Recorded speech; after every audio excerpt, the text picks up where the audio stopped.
தனம் தரும் கல்வி தரும் ஒரு நாளும் தளர்வறியா மனம் தரும் தெய்வ வடிவும் தரும் நெஞ்சில் வஞ்சமில்லா இனம் தரும் நல்லன எல்லாம் தரும் அன்பர் என்பவர்க்கே கனம் தரும் பூங்குழலாள் அபிராமி கடை கண்களே. ஓம் நமச்சிவாய. மேன்மைகள் சைவநீதி விளங்குக உலகமெல்லாம். நோயற்ற வாழ்வே குறைவற்ற செல்வம். அந்த நோய் நொடிகள் இல்லாத வாழ்வு இந்த உலக மக்கள் எல்லோரும் வாழ வேண்டும் என்று கலியுகத்தின் காந்தமலை ஜோதியாகிய சபரிமலை சுவாமி ஐயப்பனுடைய திருவடிகளை சிரம்தாழ்த்தி டான் தமிழொலி ஓம் தொலைக்காட்சி நேயர்கள் அனைவருக்கும் சர்வதேச இந்து மத குறிப்பீடம் அகில இலங்கை சபரிமலை ஸ்ரீ சாஸ்தாபீடத்தின் சார்பில் இனிய வணக்கங்களும் நல்லாசிகளும்.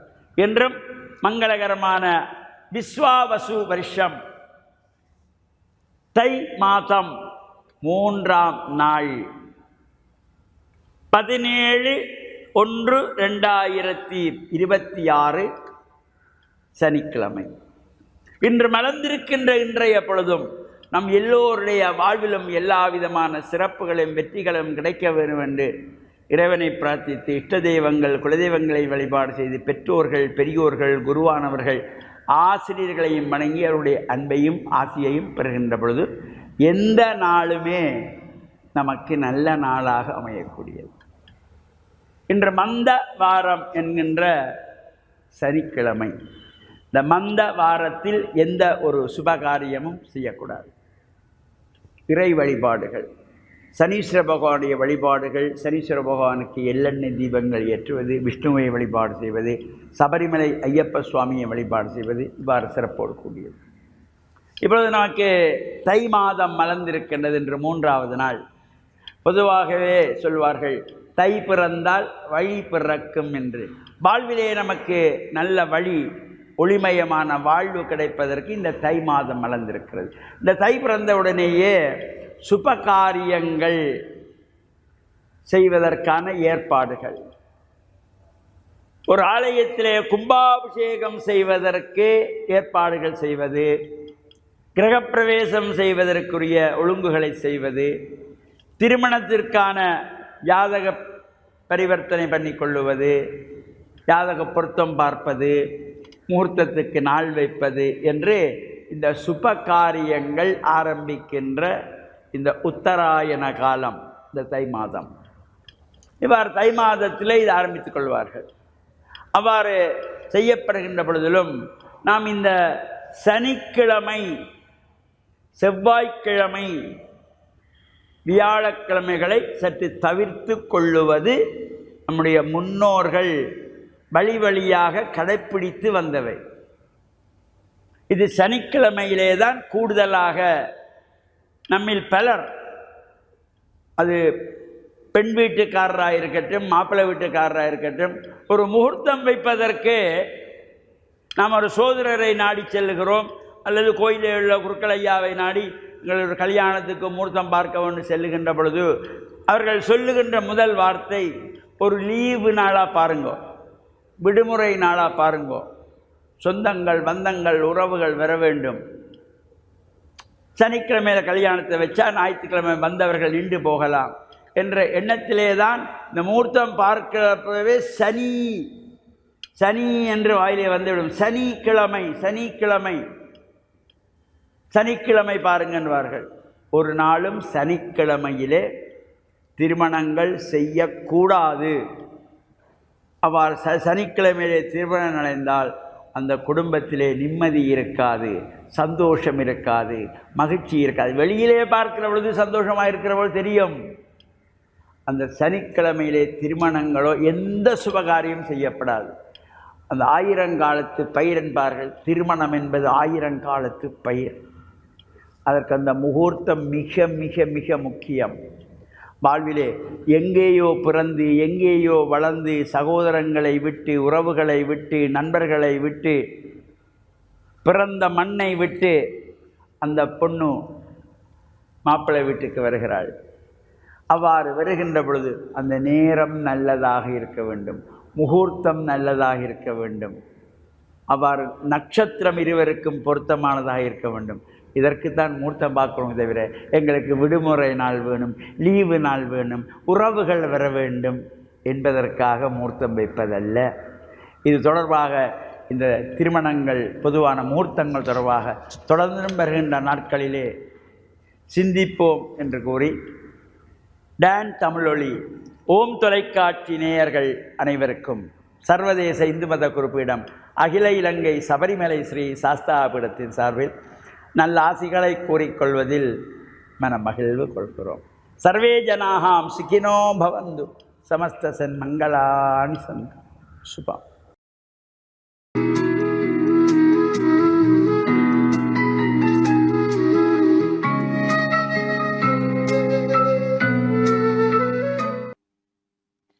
இறை இயேசுவில் என் அன்பு நெஞ்சங்களே, கிறிஸ்தவ நற்சிந்தனை வேளையில் உங்களை சந்திப்பதிலே எனக்கு மிக்க மகிழ்ச்சி.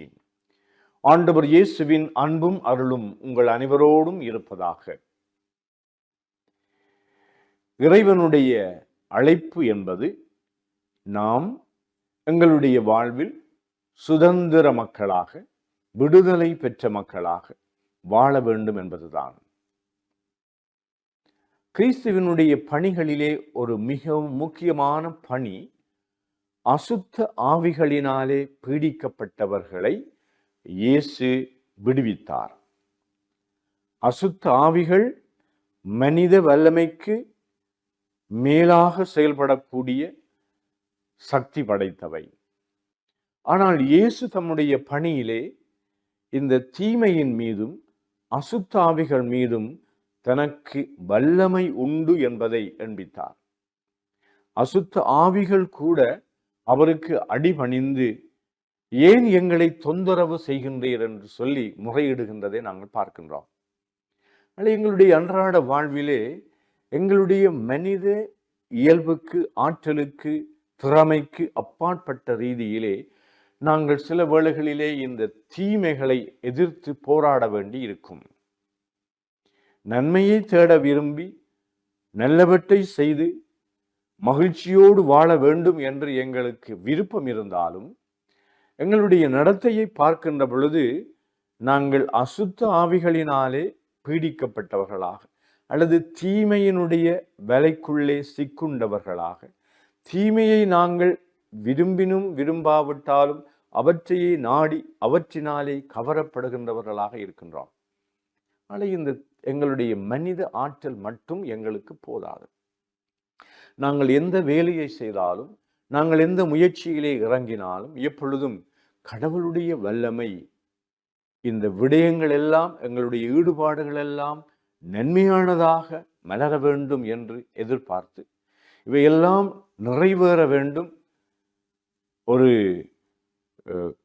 பூத்து காய்த்து கனிதர வேண்டும் என்று எதிர்பார்ப்பது போல எங்களுடைய செயல்கள் எல்லாம் நல்ல விளைச்சலை, நல்ல கனிகளை, நல்ல விளைவுகளை, நன்மைத்தனங்களை ஏற்படுத்த வேண்டும் என்று விரும்புகின்றோம்.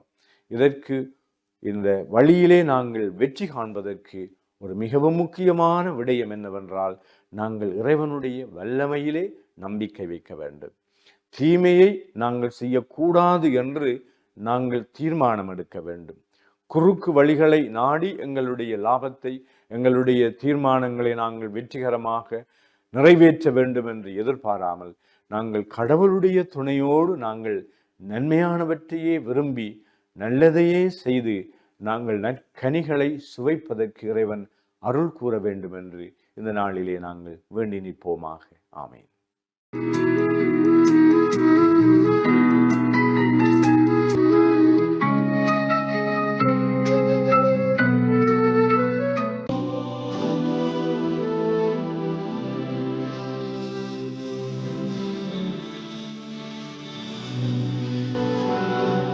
Bismillahirrahmanirrahim.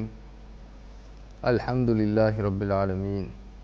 Wassalatu wassalamu ala ashrafil anbiya'i wal mursalin. Amma ba'd. وقال النبي صلى الله عليه وسلم: ألا وإن في الجسد لمضغة إذا صلحت صلح الجسد كله وإذا فسدت فسد الجسد كله ألا وهي القلب. صدق رسول الله صلى الله عليه وسلم. கண்ணியத்திற்குரிய அன்பார்ந்த நேயர்களே, அஸ்ஸலாமு அலைக்கும் வரஹ்மத்துல்லாஹி வபரகாத்து. மேற்கூறப்பட்ட இந்த நபி மொழியில் ரசூலுல்லாஹி ஸல்லல்லாஹு அலைஹி வஸல்லம் அவர்கள் கூறினார்கள், உங்களது உடலிலே ஒரு சதை பிண்டம் இருக்கிறது. அது சீராகிவிட்டால் முழு உடலும் சீராகிவிடும். அது சீர்கட்டு விட்டால் முழு உடலும் சீர்கட்டுவிடும். அதுதான் உங்கள் உள்ளம் என்று சொன்னார்கள். பொதுவாக இன்று நடைமுறையில் நாம் சில விடயங்களை விளங்கிக் கொள்ளலாம். எந்த செயற்பாடாக இருந்தாலும் மனிதனுடைய உள்ளம்தான் அதனை முதலாவதாக முன்னெடுக்கின்றது. அது ஒரு நலவான செயலாக இருந்தாலும் அல்லது ஒரு கெடுதியான செயலாக இருந்தாலும் எதுவாக இருந்த போதிலும் மனிதனுடைய உள்ளம்தான் அதற்கு முடிவெடுக்கிறது. நான் ஒருவனுக்கு நலவு செய்ய வேண்டுமா அல்லது கெடுதியை உண்டாக்க வேண்டுமா? எனது தொழிலை நான் லாபகரமானதாக மாற்றிக்கொள்ள வேண்டுமா அல்லது மோசமானதாக மாற்றிக்கொள்ளலாமா? அல்லது எனது கல்வியை நான் வெற்றிகரமானதாக முன்னெடுக்க வேண்டுமா அல்லது விளையாட்டுத்தனமாக விட்டுவிட வேண்டுமா என்று இவ்வாறு உலகின் பல துறைகளில் இன்று எதை எடுத்துக்கொண்டாலும் உள்ளத்துடன் தொடர்புடையதாக எல்லா செயற்பாடுகளும் காணப்படுகின்றது. எனவே ஒருவன் நல்லவனாக இருப்பதற்கு, ஒருவன் நல்ல செயலை செய்வதற்கு, நல்ல விடயங்களை வாழ்வில் முன்னெடுப்பதற்கு உள்ளத்திலே நல்ல தன்மை, நல்ல எண்ணம் இருந்தால் அது அவனை சீரான நேரான பாதையில் வழிநடத்தக்கூடியதாக இருக்கும். உள்ளம் சீர்கட்டு விட்டால், உள்ளம் கெடுதியை உண்டாக்கி விட்டால், உள்ளம் கெடுதியை எண்ணுமானால் அது தனக்கும் நஷ்டத்தை உண்டாக்கி தன்னை சூழவுள்ள பௌதீக உயிர்கள் எல்லாவற்றிற்கும் அது கெடுதியை உண்டாக்கக்கூடியதாக மாறிவிடும். உலகில் நடக்கக்கூடிய அனைத்து பிரச்சனைகளுக்கும் காரணம் உள்ளம் சீர்கட்டு இருப்பது. மக்களுடைய உள்ளம் எப்போது நலவை உண்டாக்குமோ, நலவை எண்ணுமோ, நான் எந்த நலவை உண்டாக்கி கொள்ள வேண்டும், எந்த விடயத்தை என்னுடைய வாழ்வில் சீரானதாக மேற்கொள்ள வேண்டும் என்ற விடயத்தை எப்போது அது முன்னெடுக்குமோ, அது சிந்தனைக்கு கொண்டு வருமோ, அப்போது வாழ்வின் எல்லா செயற்பாடுகளும் நலவானதாகவும் நன்மை பயக்கக்கூடியதாகவும் மாறும். எப்போது உள்ளம் கெடுதியை எண்ணுமோ, கெடுதியான விடயத்தை நான் இதனை செய்வதை யாரும் பார்த்து விடக்கூடாது, நான் இந்த திட்டம் தீட்டுவது யாருக்கும் தெரிந்துவிடக்கூடாது என்று எப்போது உள்ளம் எண்ணுமோ, அந்த உள்ளம் கெடுதியை எண்ணுகின்றது. அந்த உள்ளம் சமூகத்திற்கு கேடு விளைவிப்பதை முன்னெடுக்கப் போகின்றது. எனவே இந்த உள்ளத்திலிருந்து நாங்கள் பாதுகாப்பு பெற வேண்டும். எனவே எங்களுடைய சிந்தனைகளை சீராக்க வேண்டும், நலவை எண்ண வேண்டும். இதைத்தான் ரசூலுல்லாஹி ஸல்லல்லாஹு அலைஹி வஸல்லம் அவர்கள் மேற்கண்ட பொன்மொழியிலிருந்து எங்களுக்கு போதனையாக கற்றுத் தந்திருக்கிறார்கள். எனவே அதனை வாழ்வில் எடுத்து செயற்படுத்துவதற்கு எல்லாம் வல்ல அல்லாஹு தாலா நம் அனைவருக்கும் அருள் புரிவானாக. وآخر دعوانا أن الحمد لله رب العالمين والسلام عليكم ورحمة الله وبركاته.